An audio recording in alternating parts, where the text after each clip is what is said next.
BBC বাংলার অধিবেশন প্রবাহতে আপনাদের স্বাগত। আজ আপনাদের সাথে লন্ডন স্টুডিও থেকে আছি মানসী বড়ুয়া, আর ঢাকায় আমার সাথে থাকছেন আকবর হোসেন। বাংলাদেশের সর্বশেষ গুরুত্বপূর্ণ আপডেট সংবাদে আপনাকে স্বাগত। শুরুতেই সংবাদ শিরোনাম, পরে বিস্তারিত। প্রথমেই জানাবো আমাদের হাতে থাকা সর্বশেষ গুরুত্বপূর্ণ সবথেকে তাজা আপডেট সংবাদ। চিকিৎসা নিতে পারছেন না ওবায়দুল কাদের, নতুন সিদ্ধান্ত নিল পরিবার। কলকাতার হসপিটালে ভেন্টিলেশনে থাকা ওবায়দুল কাদেরের নতুন করে কোনো ধরনের চিকিৎসা নিতে পারছে না। হাসপাতাল সূত্র থেকে জানা গেছে এই সংকটাপন্ন অবস্থায় পরিবারের সিদ্ধান্ত নিয়ে তাকে কলকাতার বাসায় রাখা হয়েছে এবং সেখান থেকেই তাকে অক্সিজেন দেওয়া হচ্ছে। এরপর জানাবো জামাতের আমিরের সঙ্গে মার্কিন প্রতিনিধি দলের সাক্ষাৎ। বাংলাদেশ জামাত ইসলামের আমির ডাক্তার শফিকুর রহমানের সঙ্গে সৌজন্য সাক্ষাৎকার করেছেন মার্কিন যুক্তরাষ্ট্রের সাবেক স্টেট সেক্রেটারি অ্যালবার্ট টি গম্বিসের নেতৃত্বে একটি প্রতিনিধি দল। আজ রাজধানীর মগবাজারে জামাতের কেন্দ্রীয় কার্যালয়ে এই সাক্ষাৎ অনুষ্ঠিত হয়। এদিকে বাংলাদেশে নির্বাচন পর্যবেক্ষণ মিশন শুরু করেছে ইউরোপীয় ইউনিয়ন। আসন্ন জাতীয় সংসদ নির্বাচন পর্যবেক্ষণের জন্য বাংলাদেশে ইউরোপীয় ইউনিয়নের পূর্ণাঙ্গ নির্বাচন পর্যবেক্ষণ মিশন শুরু হয়েছে। বাংলাদেশ সরকারের আমন্ত্রণে মিশনটি মোতায়েন করা হয়েছে। রাজধানীর একটি হোটেলে এক সংবাদ সম্মেলনে প্রধান পর্যবেক্ষক ইভার্স ইজাবস জানান, আগামী 12 ফেব্রুয়ারি অনুষ্ঠিত নির্বাচনের আগে মিশনের কার্যক্রম সম্প্রসারিত হয়েছে।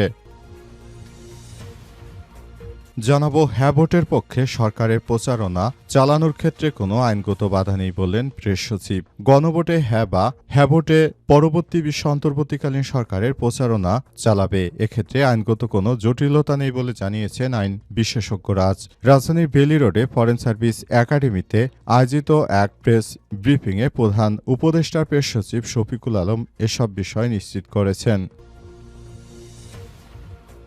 এবং সর্বশেষ জানাবো ঈশ্বরদীতে বিএনপির ছাত্রদল নেতার ঝুলন্ত লাশ উদ্ধার। পাবনার ঈশ্বরদীতে ঝুলন্ত অবস্থায় শফিউল আলম অনিক বানো নামের এক ছাত্রদল নেতার লাশ উদ্ধার করেছে পুলিশ। আজ উপজেলার শাহাপুর ইউনিয়নের দিয়ার শাহাপুর গ্রামের একটি ভাড়া বাসা থেকে তার লাশ উদ্ধার করা হয়েছে। নিহত অনিক শাহপুর ইউনিয়ন দিয়ার শাহাপুর গ্রামের মহিদুল ইসলাম রানা ছিলেন। তিনি ঢাকার আহসানুল্লাহ বিশ্ববিদ্যালয়ের শিক্ষার্থী ছিলেন এবং ঢাকা মহানগর খিলগাঁও থানা ছাত্রদলের ওয়ার্ড সহ সভাপতি ছিলেন বলে জানা গেছে। তবে কি কারণে তার মৃত্যু হয়েছে এসব বিষয় জানা যায়নি। প্রিয় দর্শক, এতক্ষণ শুনছিলেন সংবাদ শিরোনাম, এবারে বিস্তারিত। তবে তার আগে বন্ধুরা অনুরোধ থাকবে এই সংবাদটিতে একটি লাইক দিন।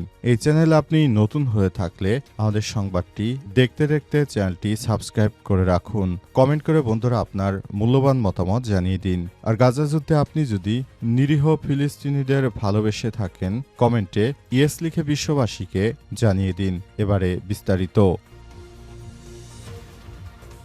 চিকিৎসা নিতে পারছেন না ওবায়দুল কাদের, নতুন সিদ্ধান্ত নিল পরিবার। কলকাতার অ্যাপোলো হসপিটালে ভেন্টিলেশনে নেওয়া ওবায়দুল কাদেরের নতুন করে কোনো ধরনের চিকিৎসা নিতে পারছে না। হাসপাতাল সূত্র থেকে জানানো হয়েছে এই সংকটাপন্ন অবস্থায় পরিবারের সিদ্ধান্তে তাকে কলকাতার বাড়িতে ফিরে নেওয়া হবে। বাড়িতেই চিকিৎসা ও লাইফ সাপোর্ট সহ মেডিকেল ফ্যাসিলিটির মাধ্যমে তাকে রাখা হয়েছে। জুলাই গণ অভ্যুত্থানের পর ভারতে পালিয়ে যাওয়া ওবায়দুল কাদেরের কার্যক্রম নিষিদ্ধ আওয়ামী লীগের সাধারণ সম্পাদক গতকাল আচমকায় তার শারীরিক অবস্থার অবনতি শুরু হলে প্রায় সংজ্ঞাহীন অবস্থায় তাকে কলকাতার বাইপাসের একটি হসপিটালে নিয়ে যাওয়া হয়। বার্ধক্যজনিত একাধিক অসুস্থতার কারণে বেশ কিছুদিন যাবৎ শয্যাশয়ী ছিলেন ওবায়দুল কাদের। বিশ্বস্ত সূত্র থেকে জানা গেছে কলকাতার নিউ টাউনের বাড়িতেই চলছে তার অক্সিজেন সরবরাহ। হাসপাতালে ভর্তির পরই তাকে দেওয়া হয়েছিল ভেন্টিলেশন। এরপর তার অবস্থার সংকটজনক পরিস্থিতি তৈরি হলে বাড়িতেই নিয়ে যাওয়া হয়েছে। গত জুনে সংবাদ মাধ্যমকে দেয়া এক বক্তব্যে ওবায়দুল কাদের বলেছেন, আমি 3 মাস বাংলাদেশে পালিয়ে থেকে নভেম্বরে দেশ ছেড়ে পালিয়ে এসেছি। জুলাই গণ অভ্যুত্থানে আওয়ামী লীগের দমন পীড়নের জন্য ক্ষমা চাওয়ার প্রসঙ্গে তিনি বলেন, তারা যখন দেশে ফিরবেন তখনই নাকি তারা ক্ষমা চাবেন।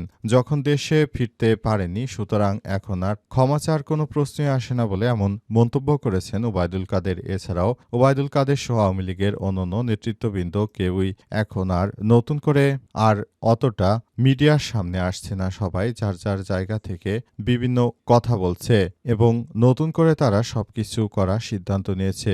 আওয়ামী লীগের সরকার তারা কোনোভাবেই জুলাই গণ অভ্যুত্থানের জন্য তাদের বিরোধী শক্তির কাছে ক্ষমা চাবে না। তারা সব সময় নিজেদেরকে এখনো নির্দোষ দাবি করে আসছে। জামাতের আমিরের সঙ্গে মার্কিন প্রতিনিধি দলের সাক্ষাৎ। জামাত ইসলামের আমির ডা. শফিকুর রহমানের সঙ্গে সৌজন্য সাক্ষাৎ করেছেন মার্কিন যুক্তরাষ্ট্রের সাবেক স্টেট সেক্রেটারি অ্যালবার্ট টি গম্বিসের নেতৃত্বে একটি প্রতিনিধি দল। আজ রাজধানীর মগবাজারে জামাতের কেন্দ্রীয় কার্যালয়ে এ সাক্ষাৎ অনুষ্ঠিত হয়। প্রতিনিধি দলের অন্যান্য সদস্যরা হলেন সাবেক মার্কিন রাষ্ট্রদূত মোর্স এইস ট্যান, নর্থ আমেরিকার মুসলিম উম্মাহর সেক্রেটারি জেনারেল ও চার্টার্ড অ্যাকাউন্ট ফার্মের পরিচালক আরমান চৌধুরী ও মার্কিন যুক্তরাষ্ট্রের নিউ ইয়র্কের ব্যবসায়ী নেতা ফয়সাল আলম। এ সময় জামাত ইসলামের সঙ্গে ছিলেন দলের সহকারী সেক্রেটারি জেনারেল মাওলানা আব্দুল হালিম, সহকারী সেক্রেটারি জেনারেল কেন্দ্রীয় প্রচার ও মিডিয়া বিভাগের প্রধান অ্যাডভোকেট এহসানুল মাহবুব জুবায়ের, কেন্দ্রীয় নির্বাহী পরিষদ সদস্য মোবারক হোসেন, ইঞ্জিনিয়ার ড. জুবায়ের আহমেদ, ব্যারিস্টার নজরুল ইসলাম, অধ্যাপক সাইফুল্লাহ মনসুর, ইঞ্জিনিয়ার সিরাজুল ইসলাম ও ব্যারিস্টার আরমান আহমেদ বিন কাশেম। মতবিনিময়কালে তারা অত্যন্ত সৌহার্দ্যপূর্ণ পরিবেশে পারস্পরিক কুশল বিনিময় করার পর বাংলাদেশে বিরাজমান রাজনৈতিক পরিস্থিতি এবং আসন্ন জাতীয় সংসদ নির্বাচন ও গণভোট নিয়ে বিভিন্ন বিষয় নিয়ে তারা বাংলাদেশ জামাত ইসলামের নেতাদের সঙ্গে বৈঠক করেছে এবং তারা বিভিন্ন বিষয়ে সিদ্ধান্ত জানার কথা বলেছে।